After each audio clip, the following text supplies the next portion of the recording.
दोस्तों नमस्कार, मैं हूं शीतला तिवारी। आइए चलते हैं प्रयागराज।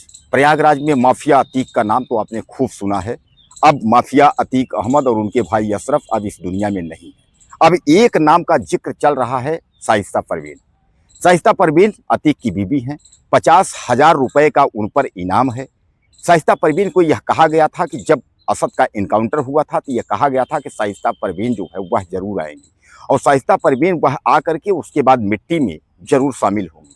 लेकिन मैं आपको बता दूं कि शाइस्ता परवीन जो है वह न आई और न मिट्टी में शामिल हुई।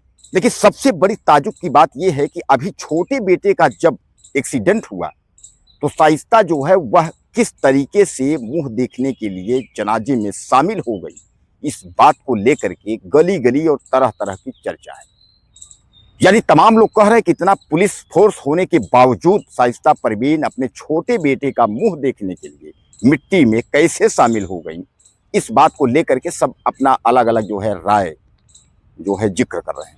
इसी बारे में बृहद बारे में हम आज आपसे जो है चर्चा करेंगे कि शाइस्ता परवीन जो है किस तरह से वह मिट्टी में शामिल हुई और 50,000 की इनामी थी और पुलिस की आंख में धूल झोंक करके वह किस तरीके से वापस चली गई। आप सुनेंगे तो आपके होश उड़ जाएंगे। पूरा वीडियो आप लास्ट तक देखेंगे तो आपके समझ में आ जाएगा।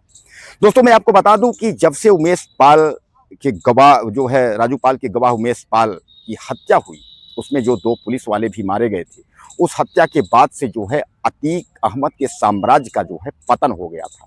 अतीक अहमद समेत जो है तमाम जो भी उनका जो गृहस्थ जो कुछ भी था प्रॉपर्टी सब कुछ सरकार ने जो है तहस महस कर दिया।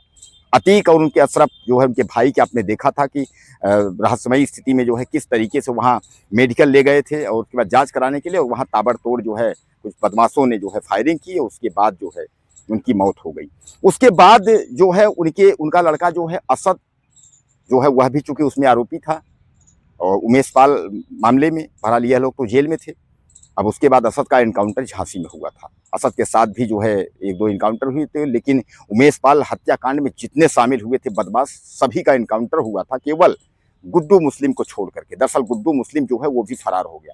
शाइस्ता जो है बेगम यानी शाइस्ता परवीन जो अतीक की बीबी है, तो शाइस्ता 50,000 की इनामी वह भी है, गुड्डू मुस्लिम के ऊपर भी इनाम है। यह दोनों जो है फरार हैं, क्योंकि आज तक इन लोगों को पता नहीं चला।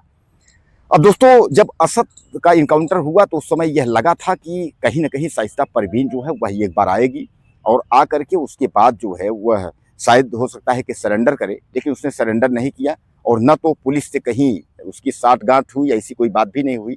यानी सीधे सीधे आप समझ लीजिए कि कहीं ना कहीं जो है इसमें चाहे आप लापरवाही मानिए यूपी पुलिस का, योगी पुलिस का लापरवाही मान लीजिए, या फिर ये मान के चलिए कि कितनी बड़ी सातिर है कि वह कहाँ गायब है। यानी असद के इनकाउंटर के बाद जो है ऐसा कुछ नहीं हुआ कि शाइस्ता परवीन जो है वह मिट्टी में शामिल हो। उसके पहले भी लोगों ने यह कहा था कि अतीक अहमद और अशरफ वाले में कार्यक्रम में भी जो है शाइस्ता परवीन आ सकती है, कोई अता पता नहीं। लेकिन अभी जो एक्सीडेंट में यानी जो है इन सबसे छोटे बेटे की जब मौत हुई अरमान की, तो अब उसमें कहा यह जा रहा है कि शाइस्ता परवीन जो है वह आई थी और भारी जुलूम था। दरअसल औरतों का जो है बुरके में काफ़ी सारी औरतें जो है मिट्टी देने के लिए आई थी और उसी में शाइस्ता परवीन भी आई थी और बच्चे का अपने बेटे का मुंह देखकर उसके बाद मिट्टी दे करके उसके बाद चली गई थी। ऐसा जो है सोशल मीडिया से लेकर के तमाम टेलीविजन चैनल पे जो है ये खबरें तैर रही हैं। लोग सब अपनी जो है तरह तरह की बातें कर रहे हैं, अलग अलग बातें कर रहे हैं कि इस तरीके की जो है ऐसा हुआ और शाइस्ता परवीन जो है वो आई, उसके बाद वो आ करके और बच्चे का अपने जो है बेटे का मुंह देखी, उसके बाद उसका चेहरा के बाद फिर जो है उसने मिट्टी दी और उसके साथ तमाम जो है औरतें थी, तमाम महिलाएं बुरके में थी, इसलिए प्रशासन को पहचानने में मुश्किल हो गई। दरअसल मैं आपको बता दूं जिस वक्त जो है ये कब्र यानी मिट्टी पर का कार्यक्रम चल रहा था, उस समय जो है आपसे बताएं कि गिने चुने उनके रिश्तेदार और वो सब लोग थे। प्रशासन जो है वह केवल भीड़ नियंत्रण में लगा हुआ था कि किसी भी प्रकार का जो है दिक्कत ना हो, तो भीड़ कंट्रोल कर रहा था। उसके बाद जो है वहाँ निगरानी उतना निगरानी नहीं थी। लेकिन अब इस पर जो है ये दावा किया जा रहा है कि 50,000 की इनामी शाइस्ता परवीन जो है वह आ करके उसके बाद वापस चली गई और पुलिस जो है क्यों चौकन्ना नहीं हुई, पुलिस ने जो है क्यों उसको गिरफ्तार नहीं किया। ऐसी खबरें जो है सरासर जो है चल रही हैं चैनलों पे। लोग लिख रहे हैं तमाम अलग अलग जो है अपनी राय लिख रहे हैं। कोई कुछ लिख रहा है कि बच्चे को देखने आई थी, तो ये सब जो है कहने का तात्पर्य। कोई लिख रहा है कि माँ की ममता है इसलिए जो है वह चल करके आई थी।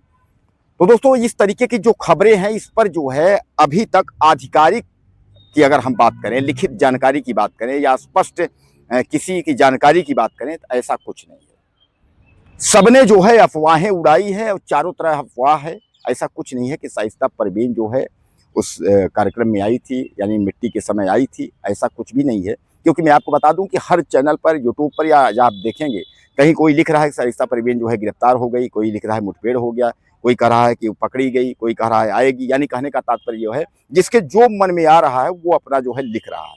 लेकिन ऐसी सटीक जानकारी या ऐसी सही जानकारी अभी शाइस्ता के बारे में अभी किसी ने नहीं दिया है, न इस तरीके की कोई जानकारी है। लोग अपनी अपनी राय रख रहे हैं, लोग अनुमान लगा रहे हैं। लोग अनुमान लगा रहे थे कि शायद है कि शाइस्ता जो है आए, लेकिन कुल मिला के आप जानते भी हैं कि भाई जिसके ऊपर इनाम 50,000 का इनाम है, सामान्य बात है। पुलिस चौकन्ना है, योगी पुलिस है, चारों तरफ से वो देख रही है। अगर कोई व्यक्ति इस तरीके का अगर इनामी है और अगर ऐसे कार्यक्रमों में आता है तो यह जरूर है कि उनको उस समय डिस्टर्ब नहीं किया जाएगा, लेकिन बाद में उनकी गिरफ्तारी जो है पुलिस गिरफ्तार कर लेगी। तो कहने का तात्पर्य यह है कि ये जो भी खबरें हैं, ये खबरें जो है भ्रामक हैं एक तरीके से, और खबरें अपवाहित हैं एक तरीके से। आप समझिए कि इस खबरों पर जो है भरोसा न करिए। आपका क्या कहना है लिखिएगा ज़्यादा से ज़्यादा। चैनल को सब्सक्राइब करिए। अगली वीडियो में